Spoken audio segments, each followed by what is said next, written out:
partnership with Bay City Bridge Partners in making this happen. And you know, if you lived in Bay City for any time, you know we have a river that goes through both sides. I mean, at one point in our history, there was separate East Bay City and West Bay City, right? And Yep. so the bridges bring us together, and that's where the importance lies. And you know, it was 1970s when we had a millage with the county that actually built the Independence Bridge.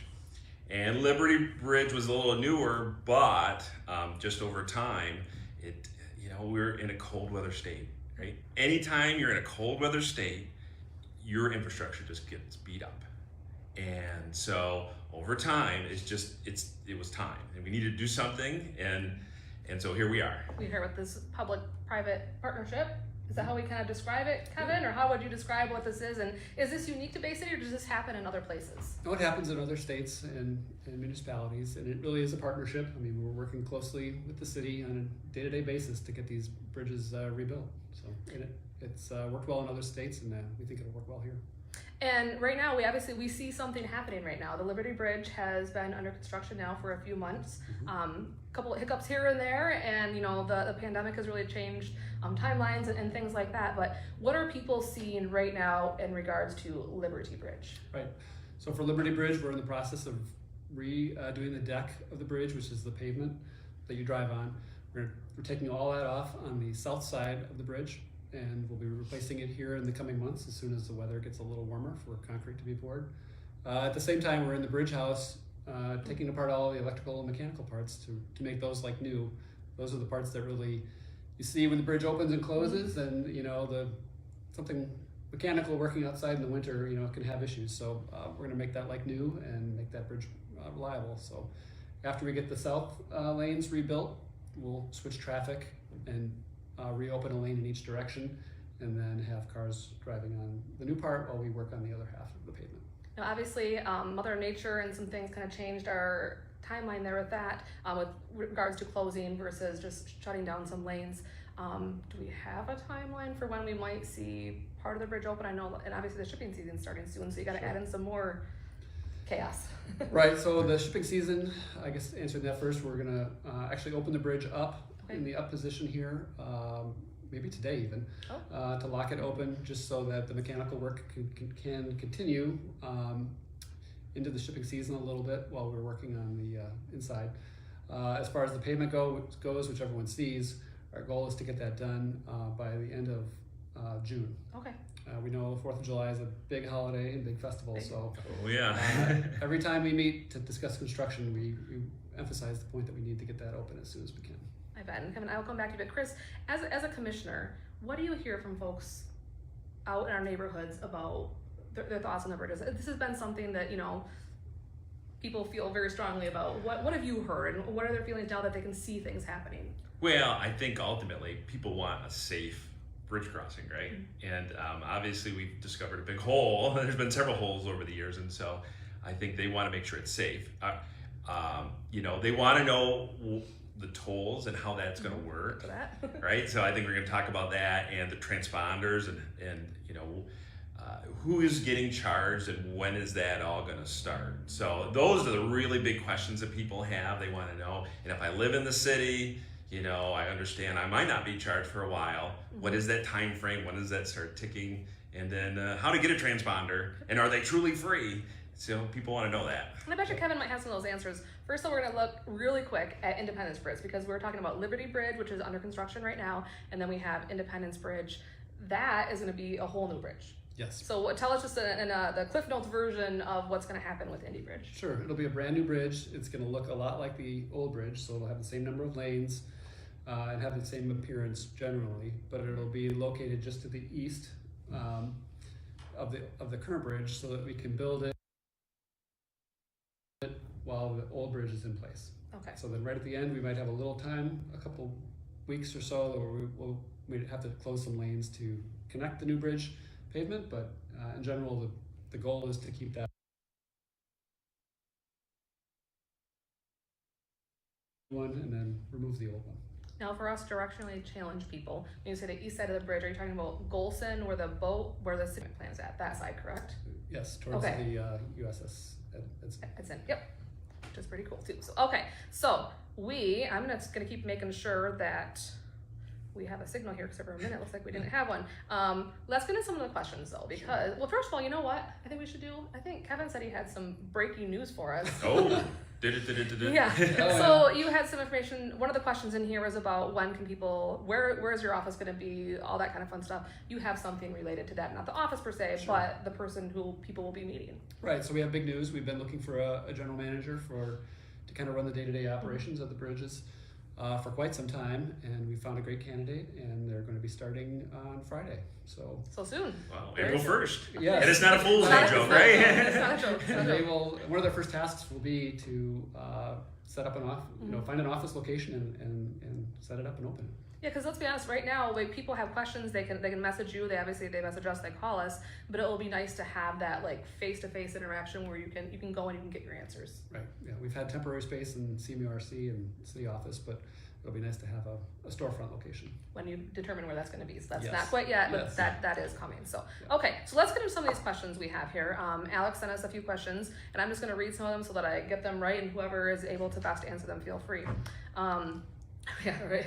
With a delay in Liberty Bridge, which we will address that, due to substantial damage causing the bridge to close again, will the tolling period for the bridges be delayed, especially city-based transponder tolling bypasses? Can you address that, Kevin? Sure. Okay. I mean, first the pothole, we're again disappointed that ever happened while we were trying to phase.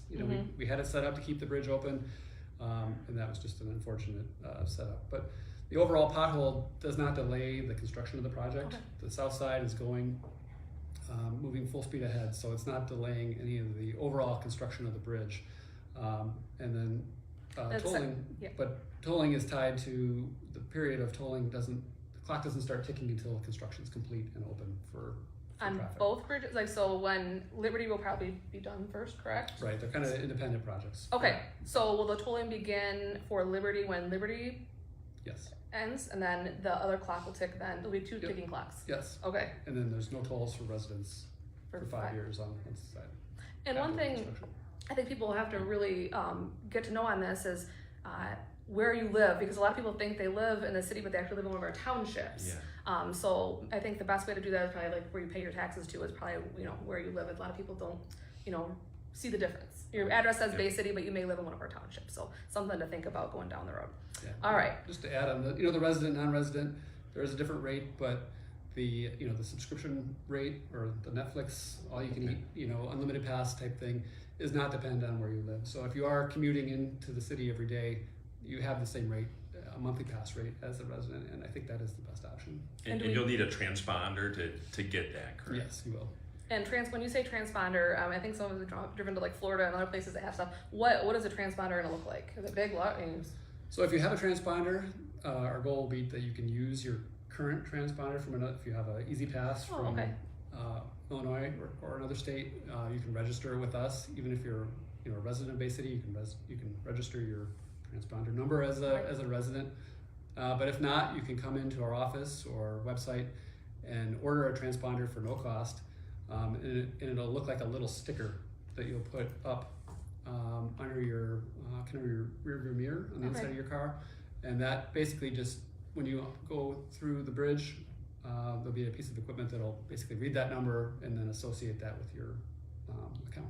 So it's not like you're gonna have to stop like you do at the Mackinac Bridge and No that type of thing. stops, Okay. no counting quarters. And what happens if you don't have a transponder? What happens then? Sure. If you don't have a transponder, you can the system will look at your license plate and can look up through the Secretary of State's office your mailing address, and then we would send an invoice for that amount. Or you can go online and you're like, oh, I just went through and I didn't have a transponder, didn't know this. You can go on our website and just pay the toll based on your license plate. And next question from Alex, what is the current estimated end date of construction for Independence Bridge? Sure. So our goal is to start that bridge later this year, and then it'll be a 2-year construction cycle. Okay. And then there'll be a few months after that to tear down the old one. And also from there, when you do have your office open, when you eventually have it, they're asking about office hours outside of standard business, so probably outside of 8 to 5 or 9 to 5 for working families in the city. Will that be something? Yes, it will. We'll probably either open it a little later in the morning and go a little later in the evening, or kind of alternate back and forth with hours, but there will definitely be after 9 to 5 hours, so it'll be extended to the evening. All right, and can we confirm that the transponders will have zero cost for acquiring, operating, and terminations as presented? Yes. All right. What if you have a bike? There was some discussion on bike. So is there a cost for somebody to take a bike over or to even walk over? Yeah, we've had questions about pedestrians and bicycles, and there's no cost. There's no cost to boats either. No cost to boats. Good to know. Yep. And following up on that, one person, and we talked about this earlier, this is a little bit of a tricky one. I don't want to say double-edged sword, but we're not really sure the answer on this one. But if somebody, say, has a car and they have, for the summertime, or they might have like a 4-wheel drive vehicle for the wintertime, you know, and then maybe a motorcycle. What happens if you have 3 vehicles and one person is using it, but how do you decide if they have to have 3 separate transponders or one? Right, that is something we're still working through the details on. Our intent is not to require a monthly fee for every car that you might not be driving. But at the same time, if it's a multi-person family, then that was supposed to be intended to be more towards if 2 cars are using it a day, then that would be considered 2. So we're trying to work through the technical details on that, but our goal is not to need a monthly account for cars that are not being used. Yeah. That is a tricky thing, and when these types of things happen, you always learn things like that you didn't perhaps hadn't thought of. We hear about all the time at commission meetings when you're like, oh, we didn't think, let's refigure this out. So this next question, I will say, Jill, if you're watching, you had asked about the light at the west side of the footbridge. I don't have an answer on that one for you quite yet. I had reached out to our engineers, our city engineers, to determine that one. I will comment if I get an answer from that. I had a question for an Allison. She asked where exactly it was going up, east or west of the current bridge, which you answered east. And then will our taxes go up now for the new bridges? Now, this is a unique public-private partnership where right now you're leasing Liberty Bridge. Yes. So how does that work? I mean, we still retain ownership of it, but you lease it. I guess is there a Cliff Notes version to explain it to folks? Sure. So we originally did an agreement with the city to kind of set the framework for both bridges, and then kind of work through the details and developed a lease for Liberty Bridge, and we're in the process of doing that for Independence as well. But in short, Bay City Bridge Partners assumes all risks, costs, and even for maintenance and long-term improvements for the bridges. So while tolls are always a difficult solution, or difficult to implement, they don't raise taxes. There is no cost if you don't use the bridge. It's truly a user fee, so there's no cost to the city. And yes, I am trying to read the comments, but Facebook only shows us a few of them at a time, so I'm doing my best. That's what we did. I originally asked folks to submit them before 8 this morning so we could get them on a list so we didn't miss any. So I'm not seeing any questions that we can answer right now. Our answers, looks like Dana might have one for us. Yes, I do have one. Okay. So we already addressed Larry. Larry had asked who owns the bridges. Okay, So you got that. just addressed that. And we do have quite a few. So people talk about tolls. We're just checking the comments right now to make sure we're not missing anybody. Because again, Yeah, Facebook is kind of funky sometimes. one of the things, the city has spent a lot of money on these bridges over the years. So we get Act $51 from the state. So those are the public dollars that get granted through the state of Michigan to us. And a lot of our dollars that typically a lot of other communities who don't have bascule bridges, they go into their streets. And we've seen a decline on the amount of investment in our streets. And so as a result of this partnership, we'll be able to take those dollars and put them in our streets. Which directly. is something I'm sure you hear a lot about. We hear a lot about it on Facebook. Oh my gosh, yeah. The streets are a big issue, and it's outside of this, but we were able to take some reimbursements from the city for COVID with our ARPA dollars and put $6 million into the streets. Yep. Now we're going to have a regular funding source to put more into the streets. That's a big deal. Yep. So that is something we all talk about. Did you see anything else, Dana, that we're missing? No, there are some comments about covering up plates. I mean, you do take pictures of vehicles. I guess if you wanted to address like how that might be People addressed. are suggesting that perhaps they could skip paying a toll by covering up their license plate. That's also probably illegal, I'm gonna guess, from our public safety standard.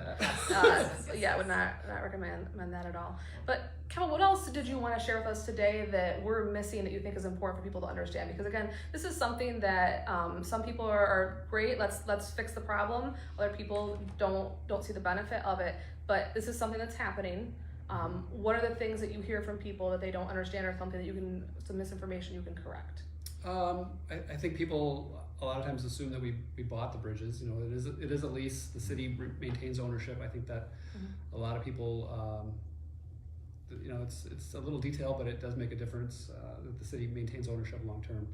But you know, it is at our cost and risk. I think it's just good that, you know, we've been working as a partner with the city, and I think the project's going well. I guess I didn't mention Liberty. You know, we're actually on track to finish construction ideally by the end of this year. So it's moving very quickly. I don't know if people have seen some of our updates, but you know, the bridge deck on the south lanes is mostly gone, and they're starting to put rebar down to put up the new lanes. So it's definitely here, and it's definitely moving fast. And I don't think most people, until I started working with the city, I didn't realize how large the bridges were under the bridge deck. I mean, it's like a whole building in there. I mean, there's obviously the moving parts, and you know, the bridge has to be able to swing what have you, but it's humongous down there. And there's a lot of pieces, a lot of large pieces, a lot of old pieces. There's a lot of stuff to be done there. And then you spent last year analyzing everything, going through every little piece to figure out what worked, what didn't work, and all that kind of stuff. I mean, it's a huge undertaking. It really is. It's like an iceberg. You don't realize what's under there until you get in that bridge, and to have that much, you know, electrical and mechanical stuff outside in the winter, like I mentioned, is just it's a lot to take care of. So these bridges, I don't think people always realize that a movable bridge is probably 10 times more expensive to build than a regular bridge. So to have a city of Bay City size own 2 of them, it's a pretty unique situation and quite a burden financially on a city. And one thing you and I have talked about in the past, an Independence Bridge, obviously you can get bay alerts and they let you know when the bridges are going to go up, what have you. The Independence Bridge will be a little bit higher, correct? To try to cut down on some of the bridge openings? Yep, it's in the 10 to 11 foot range of, we're going to make it a little taller. So we looked at the different ships that go through, and you know, the freighters are quite large. Those still need openings, but some things like the Princess Winona or boats that go through frequently, we're finding we're causing openings that, you know, if we raised it just a little bit, that would reduce impacts to the traveling public for those openings. So we went ahead and proposed raising it a little bit in that 10-foot range. Chris, what else? What other questions do you have from people that you hear from? You know, I think that the follow-up on the tolling. So there is a unique agreement that so there's the 5-year period that we're kind of waiving the fees for city residents, but also if you're under poverty line. Yes, I've heard of that. So that's kind of a big impact. And then vehicles that are for our first responders are being actually that fees being waived also. Right. So talk a little about when we talk about the federal poverty level. I'm not sure exactly how it works, but there are some folks who won't pay that fee, the transponder fee. Right. Any resident that's below the poverty line would be exempt from that. We still need to work out the details in our office with how you would, you know, kind of verify that. We would probably use an existing letter or something from the state for some type, maybe an assistance program, but that would be no tolls. And that's a unique relationship, correct? Because do you operate others, not Bay City Bridge Partners, but the parent organization operates other bridge. We have several other bridges, and we haven't done that before, so that's unique. And I know one of the things that's been important to you since this got going was to kind of, yes, you're leasing the bridge from us, but you really want to be a part of Bay City. And I know we've talked in the past that new general manager will kind of help with that. What are some of the things that you're doing to give back and get involved in Bay City? Sure. You know, it's been hard during COVID to get out to some of the festivals and things like that to meet people, but we have been trying to do as much as we can on sponsorships. We do a lot with the chamber. We've worked with several nonprofits in the area to do sponsorships. So we're always looking for ideas, and we're doing sponsoring the Wednesdays in the Park concert series coming up. So that's something to look forward to. hopefully the warm weather will be here soon. We won't have ice like today, but Yeah, it was an interesting wake up call. it's very important for us to, we want to be in the community. I think just having our, someone, the general manager who's from the area, will just strengthen that and be more into the day-to-day ideas for the community. It looks like we have a question from Caitlin, friend from MLive, and it disappeared. She mentioned something about, and I'm sorry, Caitlin. Gas tax. Gas, okay. Or, Dana can tell it Yeah, to us. so could rising gas prices and the possibility of less drivers on the road impact the tolling structure to change the If we have fees? fewer people on the roads, will that change anything with the way that tolling is priced? No, that Okay. should not have any impact on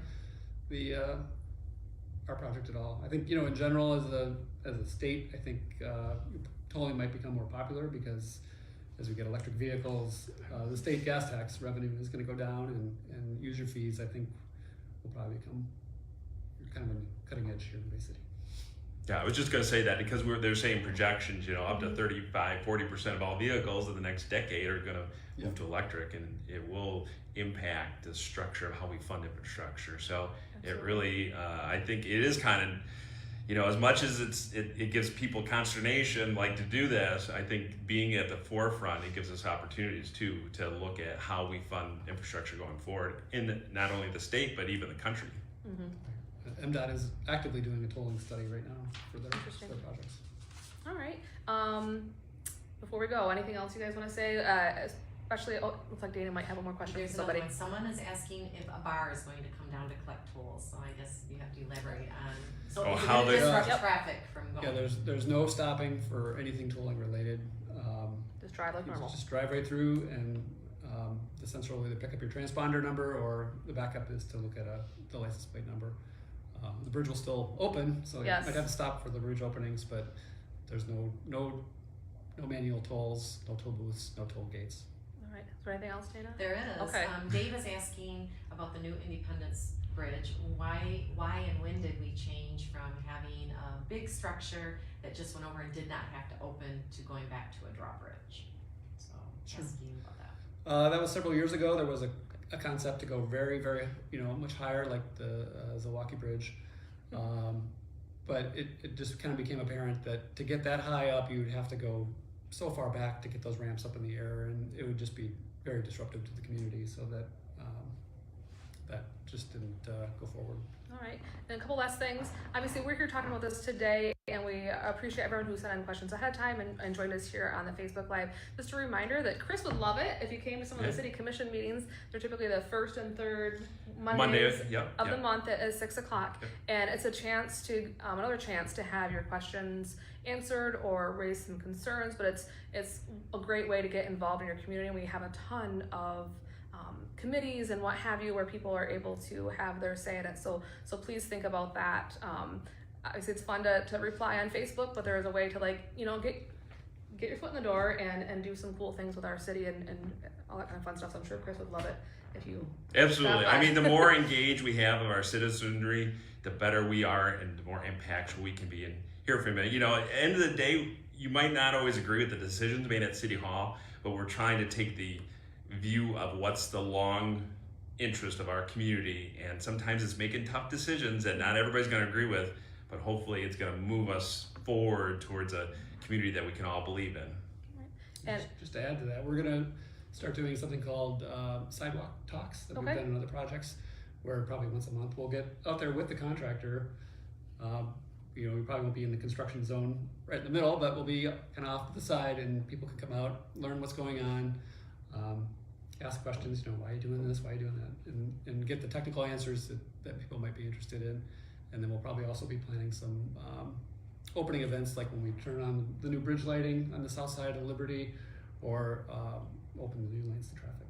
And one last question before I say goodbye. Somebody did ask if we'll have wider sidewalks for pedestrians on the bridges. I'm not sure if that's possible necessarily on Liberty, but on...